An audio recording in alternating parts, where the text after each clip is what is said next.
Dubai के एक global stage पर 139 देशों के बीच एक भारतीय महिला का नाम गूंजता है और अगले ही पल उसे दिया जाता है $1 मिलियन का अवार्ड। लेकिन हैरानी की बात यह नहीं है कि उसे इतने पैसे मिले। हैरानी की बात यह है कि उस महिला के पास ना कोई बड़ा स्कूल था, ना कोई यूनिवर्सिटी डिग्री की लंबी लिस्ट और ना ही वो किसी सरकारी सिस्टम का हिस्सा थी। फिर भी उसने ऐसा क्या किया कि 5000 से ज्यादा नॉमिनेशंस में से सिर्फ उसी को चुना गया। उसने ना स्कूल बनाया बल्कि पूरा शहर ही स्कूल बना दिया। आज की कहानी उसी भारतीय महिला की है जिसने ये साबित कर दिया कि अगर सिस्टम काम नहीं करता तो सिस्टम के बाहर जाकर भी इतिहास लिखा जा सकता है। ग्लोबल टीचर प्राइज दुनिया के सबसे प्रतिष्ठित अवार्ड्स में से एक है, जहां हार्वर्ड और ऑक्सफोर्ड जैसे संस्थानों से जुड़े लोग आते हैं। हर साल हजारों टीचर्स और एजुकेटर्स इसमें नॉमिनेट होते हैं और उनमें से सिर्फ एक को मिलता है ये सम्मान।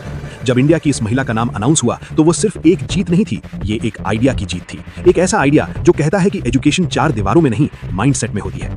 लेकिन असली सवाल अब भी वही है, आखिर उसने किया क्या था?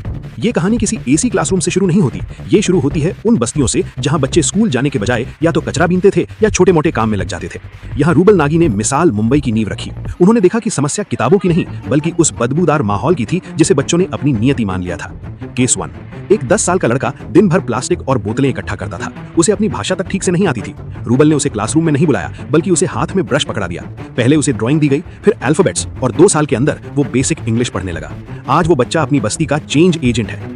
केस 2, एक लड़की जिसकी पढ़ाई 5वीं के बाद घर की गरीबी और रूढ़िवादी सोच की वजह से रुक गई थी। घर वालों ने कहा कि अब पढ़ाई नहीं, घर संभालो। लेकिन रूबल के कम्युनिटी टीचिंग मॉडल ने उसे फिर से किताबों से जोड़ा और आज वही लड़की ओपन स्कूलिंग से 10वीं पास कर चुकी है। ये बदलाव ओवरनाइट नहीं हुआ। सबसे बड़ा बदलाव ये था कि बच्चों के दिमाग से ये डर निकालना कि पढ़ाई उनके लिए नहीं है। पहले वो सोचते थे कि ये हमारे बस की बात नहीं है, फिर धीरे धीरे माइंडसेट बदला, शायद हम भी कर सकते हैं। और यही शिफ्ट सबसे खतरनाक और पावरफुल था, क्योंकि स्किल सिखाना आसान है लेकिन बिलीफ बदलना सबसे मुश्किल। अब सवाल आता है, ये सब पॉसिबल कैसे हुआ? आप और भी चौंकेंगे कि इस सब करने के लिए उन्होंने ऐसे ऐसे मेथड अप्लाई किए कि आप हैरान हो जाएंगे। जब बच्चे स्कूल नहीं आ रहे थे तो उन्होंने एक सीधा और क्रांतिकारी फैसला लिया, स्कूल को बच्चों के पास ले जाओ। उन्होंने किताबें नहीं बदली, उन्होंने एनवायरनमेंट बदल दिया। Step 1, walls as classrooms.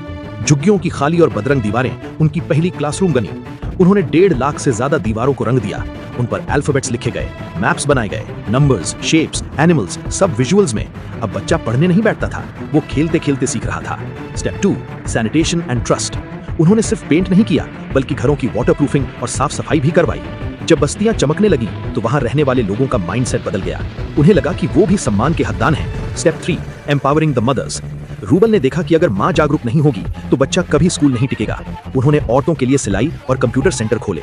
जब मां सशक्त हुई तो बच्चों का भविष्य सुरक्षित हो गया। पहले 2 साल मुझे पेरेंट काउंसलिंग करने में चले गए कि आपको बच्चों को स्कूल भेजना जरूरी क्यों है, बिकॉज मैक्सिमम पेरेंट बोले मैम स्कूल जाने की क्या जरूरत है, मैम 8-9 साल का बच्चा होगा तो कमाने लग जाएगा। सो 2 साल मैंने उनको बहुत बहुत हाथ पैर जोड़ के कन्विंस किया कि आप मुझे बच्चों के 10 साल दीजिए, एंड उसके बाद आप देखिए बच्चों को, आप सबको यहाँ से वो बाहर निकाल के एक कंफर्टेबल लाइफ देंगे।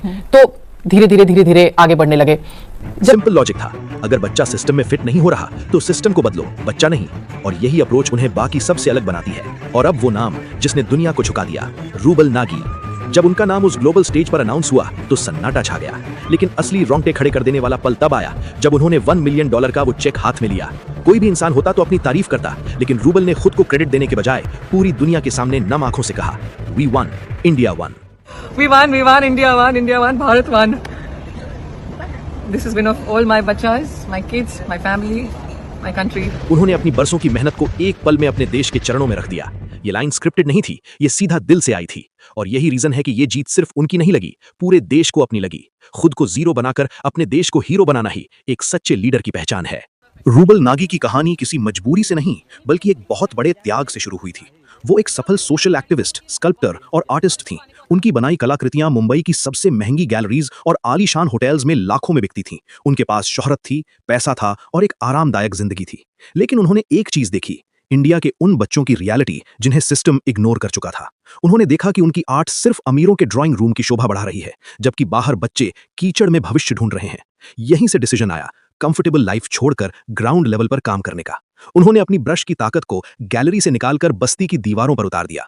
कोई बड़ी सरकारी फंडिंग नहीं, कोई मैसिव इंफ्रास्ट्रक्चर नहीं, बस एक सिंपल शुरुआत, एक दीवार और कुछ रंग। तो जब हमने ये बड़े बड़े मैग्नानिमस म्यूरल्स कर दिए, दीवारों पे पेंट कर दिए। जब मैंने पहला म्यूरल ड्रॉ किया तो 10-20 बच्चे खड़े थे, दूसरा किया तो थोड़े और, तीसरा किया तो 200 के ऊपर बच्चे झूम बना के खड़े थे, देख रहे क्या हो रहा है। फिर एक बच्ची छोटी आई, मुझे बोली, अरे मैम ये तो वो है ना ये तो वो है ना मैम, ऐसे पानी अगर हम नलका टाइट से बंद कर दे तो पानी नहीं गिरेगा, पानी बचेगा, मैम देखिए फिर कितना अच्छा होगा, हमारे घर में ज्यादा पानी आएगा. So these ideas started coming from children. So then we replicate this model in all the schools. फिर हमने स्कूल के जो हमारे रूम्स हैं जिनमें हम क्लासेस देते थे उनको हमने बहुत ब्यूटीफुली पेंट कर दिया. ये जो हमारे आर्ट फॉर्म था, आर्ट बेस्ड एजुकेशन थी, ये एक लिविंग टेक्स्ट बुक बन गई. उन्होंने अपनी कला को ही अपना हथियार बना लिया. एक पेंट की बाल्टी से अगर कोई इंसान हजारों बच्चों की जिंदगी बदल सकता है तो प्रॉब्लम रिसोर्सेज की नहीं है, प्रॉब्लम सोच की है. रूबल नाजी ने साबित कर दिया कि बदलाव के लिए किसी बड़ी परमिशन की नहीं, सिर्फ एक नेक इरादे की जरूरत होती है. अब सवाल सीधा है, तुम सिस्टम को ब्लेम करते रहोगे या अपने लेवल पर कुछ बदलोगे? अगर ये कहानी तुम्हें रियल लगी और तुम्हारे दिल के किसी कोने को छुआ है तो इसे यहीं मत छोड़ो, क्योंकि इंस्पिरेशन का कोई मतलब नहीं अगर एक्शन ना आए. इस भारतीय बेटी के जज्बे के लिए एक लाइक तो बनता है. इस वीडियो को इतना शेयर करो कि हर उस इंसान तक पहुंचे जो हार मान चुका है. और ऐसी ही रोंगटे खड़े कर देने वाली कहानियों के लिए अभी सब्सक्राइब करें, क्योंकि जब भारत का हर नागरिक जागता है तभी देश बदलता है. जय हिंद.